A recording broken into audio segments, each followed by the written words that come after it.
Picture the mightiest city on earth, roughly 25 centuries ago, sitting on a river in what is now Iraq. Its walls are so wide, 2 chariots could race along the top side by side. Its towers are visible for miles. Its temples gleam with gold. Millions of people live inside those walls, and every one of them believes with total certainty that no army alive could ever break through. They were wrong. The empire that had ruled the known world for over 100 years ended in a single night, so quiet and so anticlimactic that most of the city was busy at a party while it happened. The man responsible was a Persian king named Cyrus, and what he did that night, and everything he chose to do afterward, is one of the strangest and most remarkable stories in ancient history. Almost everything we know comes from fragments, crumbling clay tablets, Greek histories written generations later, Hebrew prophetic writings, and one extraordinary inscribed clay cylinder pulled from Babylon's ruins in 1879, now in the British Museum. Modern reconstruction techniques now let us rebuild the city as it actually looked, a civilization gone 25 centuries brought back to life on screen. This isn't just a history lesson, it's a story about arrogance, faith, strategy, and what happens when a civilization forgets the very things that made it powerful in the first place. To understand how shocking the fall really was, you first need to understand what Babylon had become. By the 6th century BC, it's the largest city on the planet, home to somewhere between 200,000 and 500,000 people, numbers the Western world wouldn't see again in a single city for centuries. It sits in the heart of Mesopotamia, split in two by the Euphrates River. The outer walls run roughly 18 kilometers, built from fired brick and bitumen, so dense ancient writers considered them unbreakable, thick enough in places to build houses on top. Inside, a wide ceremonial road called the Processional Way runs the length of the city, lined with glazed blue brick and more than 100 golden lions.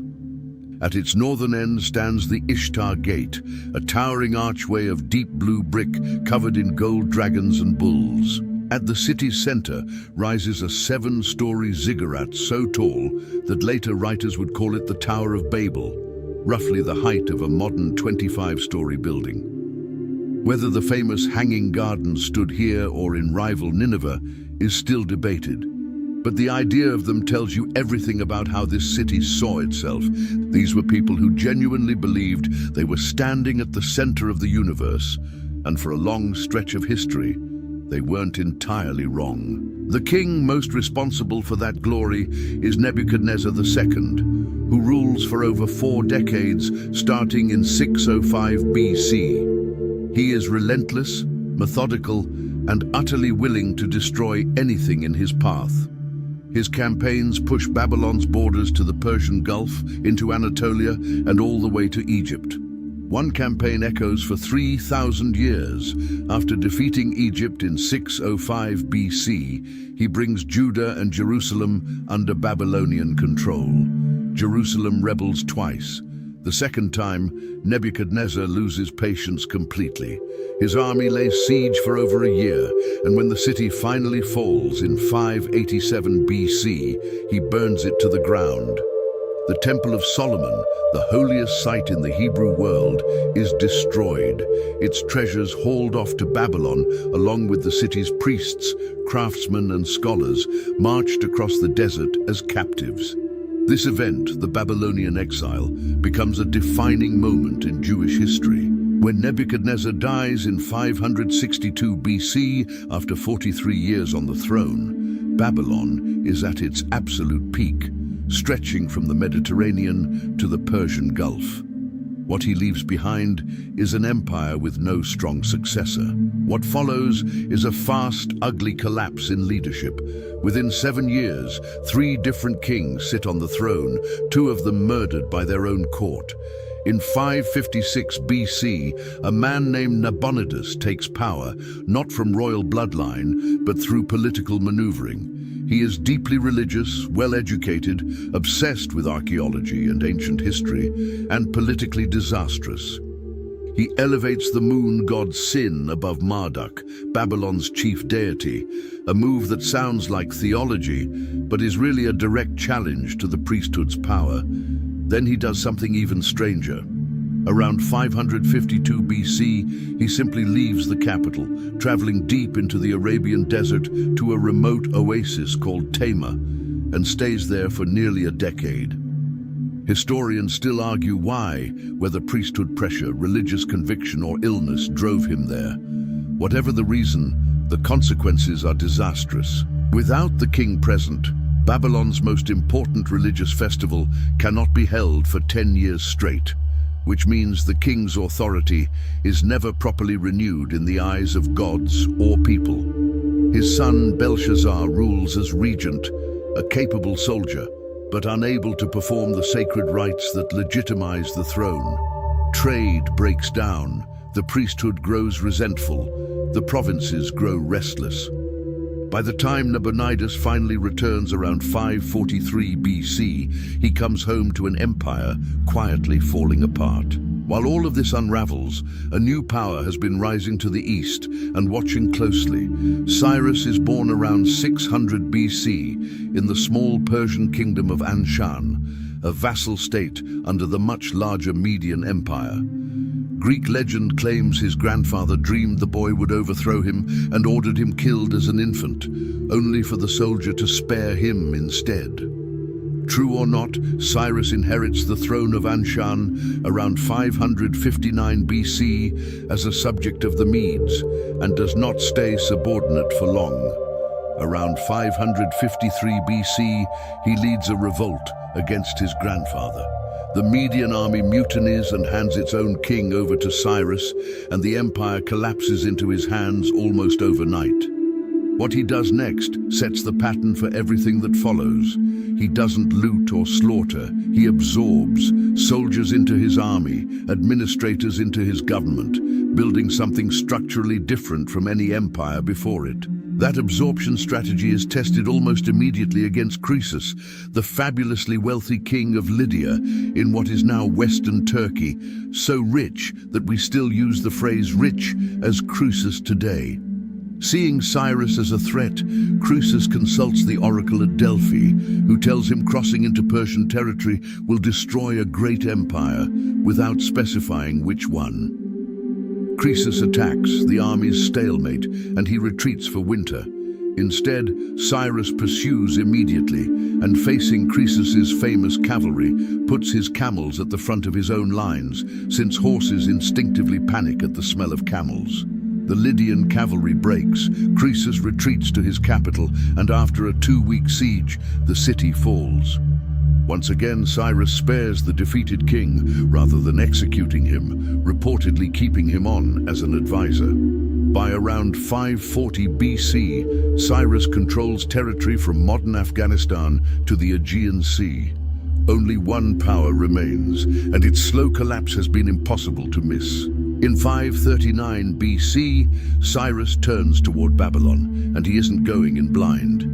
He's been receiving intelligence for years from priests furious at Nabonidus, merchants hurt by the disrupted trade, and officials who've quietly decided Persian rule might be an improvement.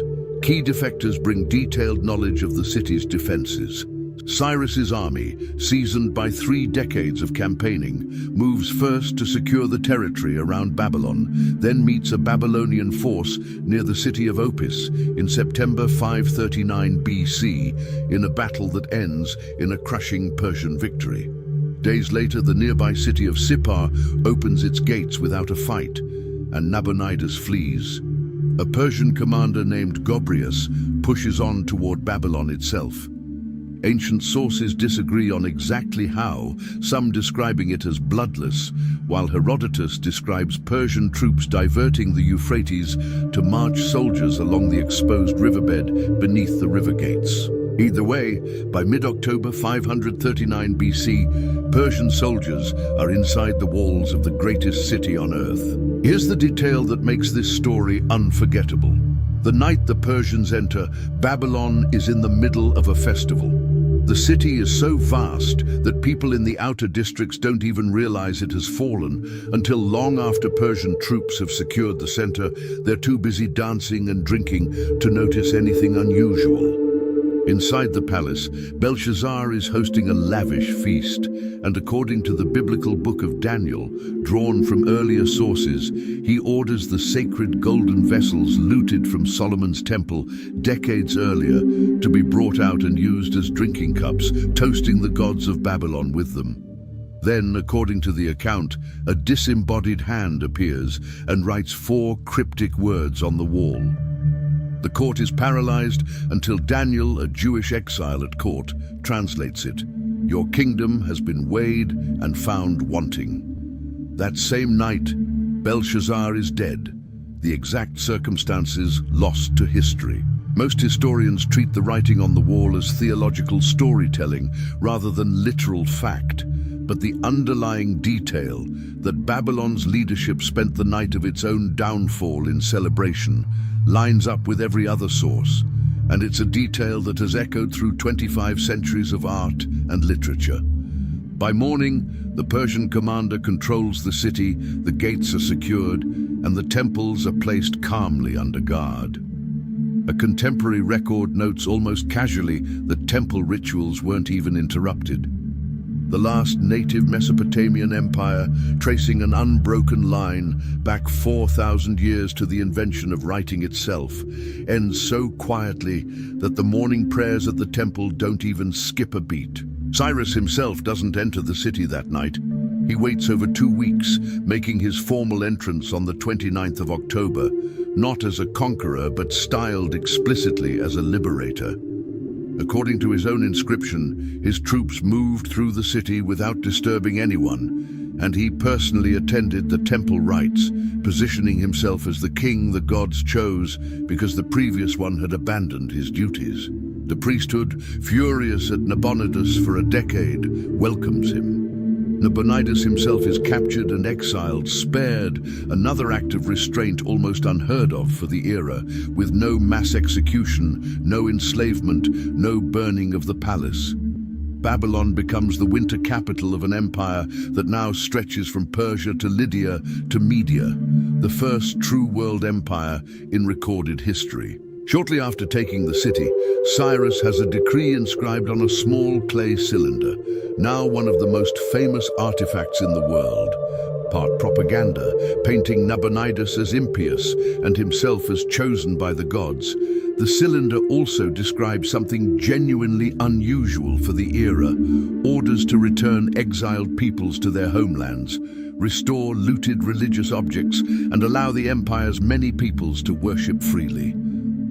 Among those freed is the Jewish community, and the Hebrew Bible records a specific decree letting them return to Jerusalem and rebuild Solomon's temple, with the original sacred vessels returned and roughly 50,000 people making the journey home. Historians still debate genuine reform versus calculated politics, but either reading marks a real departure from centuries of conquerors who ruled through terror and erasure. Cyrus built an empire on the idea that keeping people intact was simply more effective than destroying them. Cyrus keeps expanding eastward into Central Asia, eventually ruling from the Aegean to the edge of the Indian subcontinent, the largest empire the world had yet seen. He dies in battle around 530 BC, fighting a nomadic people on the northeastern frontier in his 70s, leading from the front. He's buried in a strikingly modest stone tomb, no pyramid, just 6 steps up to a small chamber, inscribed with words asking visitors not to begrudge him the small patch of earth covering his body. 2 centuries later, Alexander the Great, who conquered the empire Cyrus built, visited that tomb and ordered it restored out of respect. Centuries after that, framers of a modern constitution studied his example, and today, a replica of his cylinder sits in the UN lobby. A man born in a minor kingdom on the edge of nowhere took apart every empire around him and replaced them with something that, by the standards of his time, bordered on humane. So here's the question worth sitting with. Was Cyrus genuinely ahead of his time, a ruler who believed in tolerance and dignity, or was every act of mercy nothing more than cold, effective political calculation dressed up as virtue? And if it really was just strategy all along, does that make it any less remarkable?